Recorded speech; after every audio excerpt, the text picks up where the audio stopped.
अपने थप्पड़ों से प्रहार करते हैं। समस्त देवताओं का वरदान उन्हें प्राप्त था। अपनी अपार शक्ति के प्रहार से हनुमान का वध कर देगा। रावण महाबली हनुमान से उलझ पड़ा, यहाँ तक कि वो शनि के सर पर अपना पैर रख कर बैठा करता था। हनुमान की पूरी शक्ति से किए गए प्रहार से भला कौन बच सकता है? तो क्षण भर में उससे मैं तेरा वध कर सकता हूँ। तो तुमसे मित्रता करके मैं अपने आप को धन्य समझता। कुछ समय तक तो रावण को अपनी आंखों पर विश्वास ही नहीं हुआ। नमस्कार मित्रों, मैं नीलाभ एक बार फिर से धर्म संसार पर आप सभी का स्वागत करता हूँ। जैसा कि हम सभी जानते हैं कि रावण निस्संदेह एक महान योद्धा था। उसने अपने शासन में 7 द्वीपों को जय कर लिया था। उसे ब्रह्मा जी का वरदान प्राप्त था। उसने देवताओं को परास्त किया और नवग्रह उसके राजसभा की शोभा बढ़ाते थे। यहाँ तक कि वो शनि के सर पर अपना पैर रख कर बैठा करता था। और तो और उसने भगवान विष्णु के सुदर्शन को वापस लौटने पर मजबूर कर दिया था।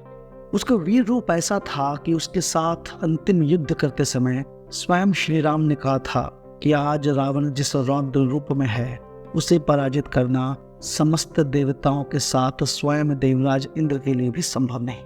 इतना बलशाली होने के कारण रावण सदैव अपने वीर रस में ही डूबा रहता था। इसी कारण उसे वानर राज बाली और कार्तवीर अर्जुन के हाथों पराजय का सामना भी करना पड़ा था, लेकिन उसने उन दोनों से कोई बैर नहीं रखा। बाली के साथ उसकी मित्रता तो विश्व प्रसिद्ध थी। उसका इतना अधिक बल ही वास्तव में उसके अभिमान और पतन का कारण बना। इसी संदर्भ में एक लोक कथा आती है जब अपने बल के घमंड में रावण महाबली हनुमान से उलझ पड़ा। पर इससे पहले मैं ये कथा आरंभ करूं, ये बताना आवश्यक है कि ये एक लोक कथा है। इस कथा का कोई भी वर्णन वाल्मीकि रामायण में नहीं दिया गया है। हालांकि वाल्मीकि रामायण में रावण और हनुमान के युद्ध का वर्णन आता है, किंतु वहां पर दोनों के बल को बहुत ही अधिक और लगभग समान ही बताया गया है।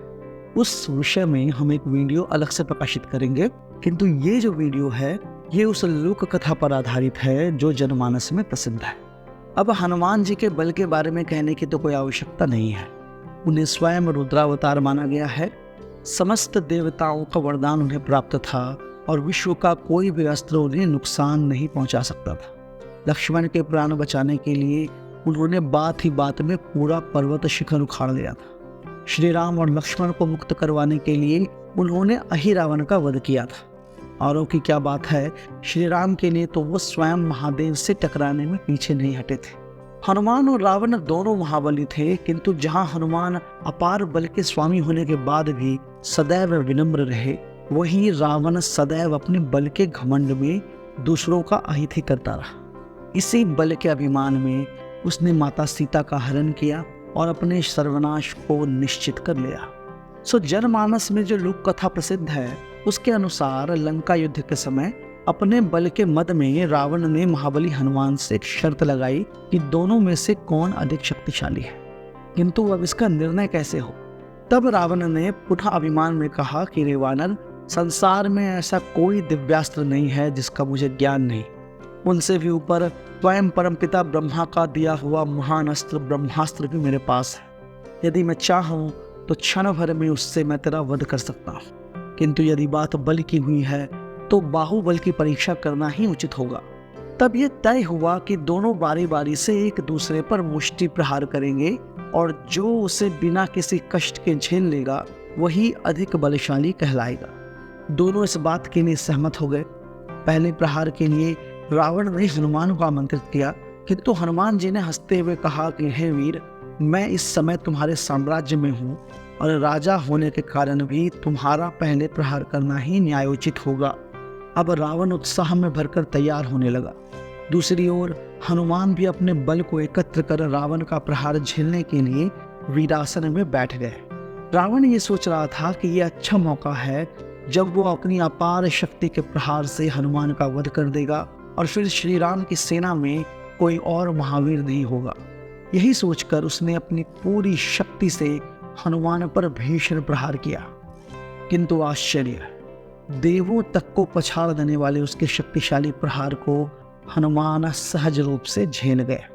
कुछ समय तक तो रावण को अपनी आंखों पर विश्वास ही नहीं हुआ कि उसके इतने भीषण प्रहार के बाद भी हनुमान उसी प्रकार बैठे हैं।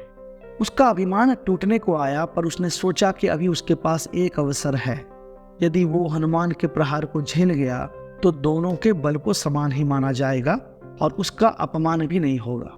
वैसे भी जिसके वक्ष से टकराकर स्वयं सुदर्शन वापस लौट गया हो, उस पर इस वानर के प्रहार का क्या असर होगा। ये सोचकर अब रावण ने हनुमान को प्रहार करने के लिए आमंत्रित किया। हनुमान पहले से ही देवी सीता के अपहरण के कारण रावण से रुष्ट थे। उन्होंने सोचा कि इस दुष्ट के कारण क्यों श्री राम भटकते रहे। इससे तो अच्छा है कि आज उन्हें अवसर मिला है और वे अपने प्रहार से उसका वध ही कर दें। इससे माता सीता सहज ही श्री राम को प्राप्त हो जाएगी।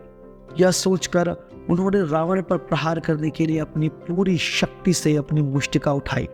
अब क्या हो, हनुमान की पूरी शक्ति से किए गए प्रहार से भला कौन बच सकता है। सभी देवताओं ने समझा कि बस आज रावण का अंत आ गया है, किंतु उससे पहले हनुमान प्रहार कर पाते, स्वयं ब्रह्मदेव अदृश्य रूप से हनुमान के सामने आए। स्वयं परमपिता को अपने सामने देखकर हनुमान जी ने उन्हें साष्टांग प्रणाम किया। तब परमपिता ने कहा कि हे महाबली, ये क्या कर रहे हो? क्या तुम्हें अपने बल का ज्ञान नहीं है? तुम्हारे इस प्रहार से रावण अवश्य मृत्यु को प्राप्त हो जाएगा। यदि ऐसा हो गया तो श्री राम का पृथ्वी पर अवतार लेना व्यर्थ हो जाएगा। इसके अतिरिक्त इससे उनका यश भी कम होगा। अतः ऐसा दुस्साहस ना करो और रावण को छोड़ दो। तब हनुमान जी ने कहा कि प्रभु, आपकी आज्ञा मैं कैसे टाल सकता हूँ, किंतु रावण एक वीर है और मुझ पर अपनी शक्ति का प्रदर्शन कर चुका है।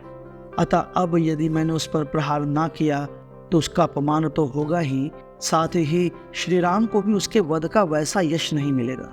इसके अतिरिक्त उसके बल के घमंड को तोड़ना भी आवश्यक है। अतः आप चिंता ना करें, मैं उस पर अपनी पूरी शक्ति से प्रहार नहीं करूंगा, केवल उसका अभिमान भंग कर उसे छोड़ दूंगा।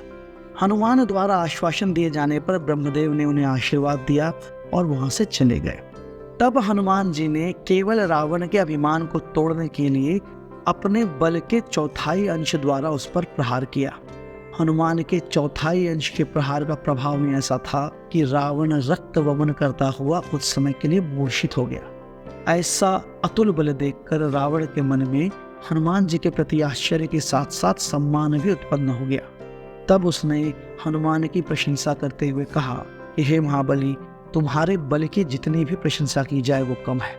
इसमें अब मुझे कोई आश्चर्य नहीं रहा, कैसे तुमने अकेले ही लंका को जलाकर राख कर दिया। यदि तुम मेरे शत्रु ना होते तो तुमसे मित्रता करके मैं अपने आप को धन्य समझता। तुम निसंदेह बल में बाली और कार्तवीर्य अर्जुन से भी बढ़े चढ़े हो। आज से विश्व तुम्हें अतुलित बलधाम के रूप में स्मरण करेगा। तो इस कथा से हमें रावण और महाबली हनुमान के अद्भुत बल के बारे में पता चलता है।